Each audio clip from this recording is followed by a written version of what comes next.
Alright, so the other day I made a video talking about this Cameron, Mase, and Jay Prince situation, and it all surrounded one of Jay Prince boxers because he manages some boxers, and that video was centered around one of his boxers, Shakur Stevenson. Now, long story short, Shakur Stevenson is a boxer. He does a lot of running around the ring and not a whole lot of punching. So Cam and Mase on an episode of their It Is What It Is podcast pretty much said that they didn't want to see no more Shakur Stevenson fights because he's boring. It's their personal opinion and they're entitled to their personal opinion, but Jay Prince immediately took offense to this because Shakur Stevenson is one of his fighters. He basically said, look, man, y'all messing the money up doing all that talking like that. He said he handles all of Shakur's business in the streets and then told him to place they bets. The whole message came off a little bit threatening, and I'm not the only one that picked up on that. So did Cam and Mase. And so on their next episode of their podcast, they took a minute to address Jay Prince and discuss how they felt about him trying to press them.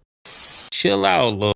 We got the right to have our opinion, and I say that with all due respect, but just keep it where it is, man. Let humor be humor. Let everybody say what they got to say. You don't like what we said, box better. We gave our opinion of the fight. We said that it was boring. All of us said it was boring. It's 100 saying it's boring. But because I go viral, just think that they could keep talking to us. Hey, yo, my man, listen, James. Mase said it exactly. You 60. You 60. What are you talking about? What are you, bro? Drake is beefing with Kendrick Lamar as we speak. I have not heard this. The first time Drake got into some and I hear you say to Kendrick Lamar now. Why do you think that you could tell us what we can and cannot say, man? You bugging, James. You bugging, man. And I'm gonna leave it at that. I don't know what bet you talking about, all that other slang there. Bet it. Whatever bet you talking about, bet it. You gonna take all his fades and take all his shots and you handle everything out the ring. All right. So then we talking to you then, all right? We starting with you. Since you the big homie, we starting with you. That's how it goes around here. We not your little like the way you talking. I don't get what you mean. We're not your little like for real. All that big homie stuff, that's for little have big homies. We're not little. So we don't even respect big homies. I know Killer doesn't. And for me, I never respected in the streets. That's why I always got the problems I got. You would tell me, Mase, chill. No, chill for what? Who is this? That's how I feel listening to this, man. Like, I want to respect you, but I can't. He didn't say nothing to Wack. Like, it's like, so when you come talking to me, I feel like you're very selective. This is exactly what I meant last week when I was talking about street being selective. They got selections of who they think they're going to get tough with. So I feel there's a must for me to say something. He did say something back to Wack, but Wack said some of the most disrespectful I ever heard. Yeah. I've been doing this 27 years. It was wild. It's so disrespectful, I'm not going to repeat it. Mm-hmm. So y'all know how Jay Prince is, right? He tries to keep this aura about him like he's some kind of mob-tied figure, like he's some kind of don of some secret organization that gets real gangster when ain't nobody looking. But Cam and Mase wasn't hearing none of that, bro. They was unaffected by Jay Prince's quote-unquote influence. They pretty much told him, look, bro, we not hearing none of that. We don't respect it, and we pretty much don't know who you think you are trying to tell some people from New York what they can and cannot speak on. But Jay Prince thinks he's some kind of triple OG, and that what he says moves the streets. And he just forgot that the OG that's in front of his name stand for original grandpa. Like, bro really thinks he's feared out here in the streets, but I think the only thing most people fear is Rap a Lot dropping another mixtape. Anyway, so they do this podcast. They talk about Jay Prince's fighter. They tell him they don't respect him. And last night, Jay Prince Jr. actually decided he was gonna respond to them as well. So he made his own little video. And for those of you who don't know, Jay Prince Jr. basically been riding his dad's coattails since the jump. He's one of them dudes that when he get into some trouble, he be looking at people like, do y'all know who my father is? But he be out here trying to play like big gangster as well, even though he was born into a multi-million-dollar family, never had a struggle a day in his life, but he's afflicted with that same God complex that his dad has. So he often finds himself online trying to play triple OG too. And so anyways, he decided that he was going to respond to Cam and Mase as well. You be fucking me up, right? Because try to glorify bullshit. Like you just try to glorify soft shit. Just try to glorify niggas that ain't that. It is flaw. We know when it's flaw when we deal with them in the streets. We know when the flaw. Like we understand that they flaw. We don't capitalize off their flawness though, because we'll capitalize off real shit. We ain't gonna capitalize off no being flawed, weak as hell. We understand what a weak as hell. Then he a street, call himself a street. He could be a street, but he's still weak as hell. We don't capitalize and try to glorify it. Now, we gonna sit and have conversations about niggas as strong as us. We don't have conversations about niggas as weak as hell. Now, if you was listening to that response from Jay Prince Jr. and you was feeling a little bit lost, you was scratching your head like, what is bro even talking about? It's probably because he was failing to say it with his chest. Like this type of mumble disrespect is what you see when somebody is getting into it with somebody else and they scared to really say what they want to say, so they try to be cryptic, you know, like the weird kid in school. Yeah, that's the vibes that Jay Prince Jr. is giving off. But he basically says, you know, we not doing no back and forth with anybody that is weak as hell. Pretty much saying that, you know, Cam and Mase ain't got that type of pull like he's got, or at least that's what he's implying. And, you know, part of this is exactly what Cam and Mase was talking about on the podcast. You heard them say that they ain't seen Jay Prince or none of them come to Drake's defense when he was beefing with Kendrick. And they also said, you know, you didn't respond to Wack 100, and Wack 100 said some foul stuff about you. So they chalked it up to Jay Prince selectively politicking, choosing who he wants to be tough with. And I think that this message from Jay Prince Jr. just kind of solidifies that fact, because here you are yet again going at Cam and Mase, but you ain't said nothing to Wack 100. You ain't said nothing to nobody on Kendrick's side, even though, you know, the Prince family is who was supposedly responsible for discovering Drake. So throughout Drake's career, the Prince family has had his back in pretty much every beef he's ever been in, except for the one with people on the West Coast. And Cam and Mase made a good point. You always try to get tough with everybody except people on the West Coast. And I say that that's a good point because Wack 100 has been disrespectful in the past. I don't give a fuck about no Jay Prince and these stories.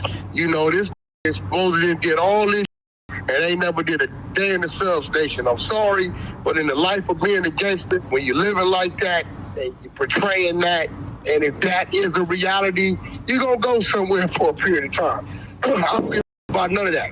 I didn't look him in his eyes. I know he I looked you in your We're trying to get to the bottom of this beef with Gillian Wallow. And Jay Prince. But come pull up. Prince is a blood. He didn't want to get down. He's a wing. Wait though, Wack, but everything he had to say that he got a problem with me with. When we was in the alley at the Kanye West Sunday service, and it was me, you, and your broad, and two of the little homies, you could have said that. I'd have just broke your shit right there. You didn't say none of that. You was all smiles and peachy and all that shit. He know he's a like one thing about a man, he know when he did some shit. You know what I'm saying? So as you just heard, Wack 100 has had words for Jay Prince in the past, some very strong words, some choice words. But I guess Jay Prince ain't never felt the need to respond to Wack or anybody on the West Coast about anything like this. And so Cam and Mase took that as disrespect. Like, you chose us to call out and, you know, try to pressure. But when Wack 100 got something to say, you ain't got nothing to say to him. So I think that made Cam and Mase feel like Jay Prince sees them as being smaller, as being weaker. And that's just confirmed by Jay Prince Jr.'s response, where he basically said y'all are weak. Now, Jay Prince may not want to respond to Wack 100, but y'all know how Wack is, bro. He be talking about everything. He can't stop talking, bro. Spends 24 hours a day on Clubhouse doing nothing but gossiping. And so, you know, he responded to this whole situation as he usually does on a phone call. See, with me, Jay Prince got the popularity vote. With Cam and Mase, he don't got the popularity vote. And Mase is arrogant, Cam is arrogant. So you started it, what you gonna do? And they didn't say what they said, so let's see where it go. yeah, If I know Jay Prince, he gonna get on the phone and want to have a conversation. That's all he do. He just like to and make it look like that's why I wasn't doing that with him. He tried to do the same shit. Nah, we ain't doing that because that's what you do. And then you try to make it look like, you know, you to this and you to that. We ain't doing that. Facts. Hey, did you hear the audio though? Them reference you. Cam and Mase reference you. Reference your little shit that you had with Jay Prince. They probably talked about me, NBA. They probably talked about why you ain't say nothing to Top Dog them. You know what I mean? I can only imagine. That's definitely what they said. That's definitely what they said, bro. But see, why did they even go at them? Like, what you tripping over? You tripping over a fighter, right? I'm pretty sure all Mason and them did was did their little commentary on it. All they said was the same shit that every mother sports commentator been saying, that the Shakur Stevenson, his fights is boring. That Mace said, we don't got no big homie. On God. Yo, he picked the right two. What he don't know is Cam let Mace control it. So that means he got the right, listen, he got the popularity vote over me. What up, what up, what up? But he ain't got that over there right there. I want to see, because New York was siding with old Jay Prince. I want to see what New York got to say about it. I don't know why he went there. He must have forgot who them two is. That nigga Mace is the asshole of assholes. He's going to make you, and Cam don't give. Yeah, all I know is this.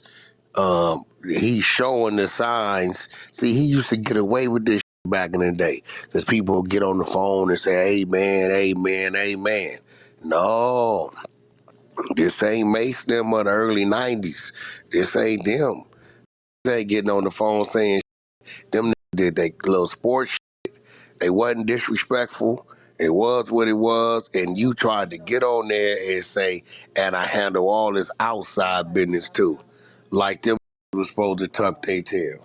And here go the thing for a who done been Rico'd, who done been popped with 50 keys and all kind of shit, and this shit going on down there, still ongoing investigations. This real loose with his mouth with this topic, bro.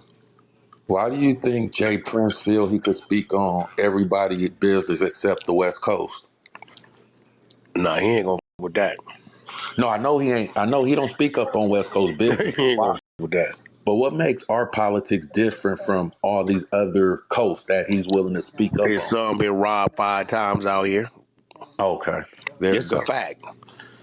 And he got to he can call us, call Big U, call the Blackstones, to try to, you know what I'm saying?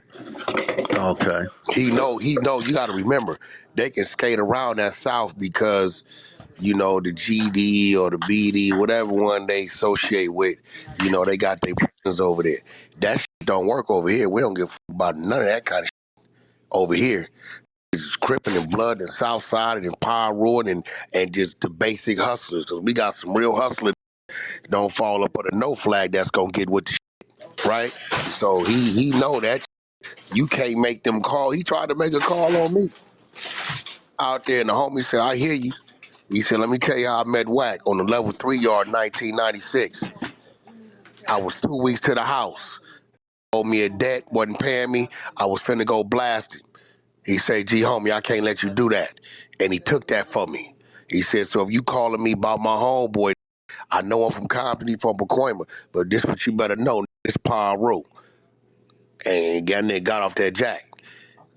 And that little he got represent Rap-A-Lot West or whatever. He calling them, they calling me. Call, what you wants to do, Wack? He don't understand the part, and I told him, like, bro, stop playing on that phone before I start playing with your real life. Stop playing on that phone, bro. Stop playing on that phone. Yeah. None of them in this bloodline outside of his brother is that. His kids ain't that, and they some good little dudes. You know what I'm saying? Especially that one Josh Prince and the little light skin on good little dudes. They had on their business, don't fuck with nobody, none of that shit. Right? The other a little weird. He got rape cases, all kind of weird shit. He be trying to play tough and he ain't tough. You know what I'm saying? But he need to really kick back, bro. Because that Cam and Mase, they gonna give him the attention he looking for. They don't give. But I tell you what, he got the right too. And New York gonna stand with them. They ain't going for none of that. That ain't no hocus 450 going on with You that. see how quick them responded, bro? Yeah, so that's what Wack had to say about it. And if you ask me, I'm getting a distinct feeling that J. Prince isn't as powerful as he thinks he is. He may be in Texas and other places in the South, but it's very apparent that people on the West Coast and people on the East Coast ain't hearing none of that mob talk. They don't believe it. And even if they do believe it, they not worried about it. They got their own stuff going on. They got their own sets. They got their own members. So they're not intimidated by what J. Prince is talking about and what he's got going on. But yeah, bro, that's basically it for this story. Anyways, if you guys enjoyed the video, be sure to hit the like button, subscribe, tap the notification bell so you get notified every time I upload a video. As always, it's been fun rocking with y'all, man. I'm out.